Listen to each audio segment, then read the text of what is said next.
Beginners ఎప్పుడు కూడా జిమ్కి వెళ్ళిన ఫస్ట్ జిమ్ చేయకూడదు నేను చెప్తున్నా కానీ ఫస్ట్ అట్మాస్ఫియర్ చూడాలి, కొంచెంసేపు కూర్చోవాలి, ట్రైనర్ తో కానీ అక్కడ వేరే వాళ్ళు ఉంటే వాళ్ళతో మాట్లాడాలి ఫస్ట్ రోజు. ఓకే, కుదిరితే కనుక స్ట్రెచ్చింగ్ చేసుకోవాలా, మజిల్ స్ట్రెచ్చింగ్స్ చేసుకోవాలి ప్రతి మజిల్ కూడా. రెండో రోజు చేయాల్సిన పని ఏంటంటే ఓన్లీ స్ట్రెచ్చింగ్ మాత్రమే చేసుకోవాలండి. మూడో రోజు ఏం చేసుకోవాలా, బేసిక్ వర్కౌట్స్ ఉంటాయి, బేసిక్ జంపింగ్ జాక్స్, ఓకే అండి, కార్డియోకి సంబంధించి.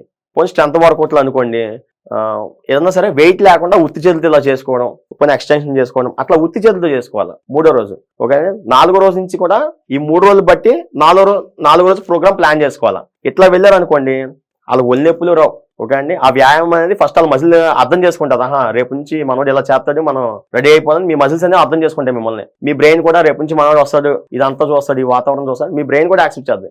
మీకు కూడా ఇంట్రెస్ట్ వస్తూ ఉంటుంది, పక్కన వాళ్ళు చూస్తే మీకు ఇంట్రెస్ట్ వస్తూ ఉంటుంది. అలా స్లోగా వెళ్ళాలండి. ఇప్పుడు ప్రాసెస్ ఎలా ఉంటుందంటే ABCD అట్లా స్టెప్ బై స్టెప్ ఆర్డర్ పరంగా వెళ్ళాలి. ఇప్పుడు ఏంటంటే ఎవరి ఆర్డర్ పరంగా వెళ్తుందా, ఆ పక్కన ఏదో 3 గేలు దమ్ములు ఎత్తేస్తున్నాడు, ఫస్ట్ రోజు వెళ్ళిపోయి వీడు కూడా 3 గేలు దమ్ములు ఎత్తేస్తాడు, నెక్స్ట్ రోజు జ్వరం వచ్చేస్తే మొదలైపోతాడు. జరిగే ప్రాసెస్ అంతా ఇదే అండి. అట్లా వెళ్ళకూడదు ఎప్పుడు కూడా.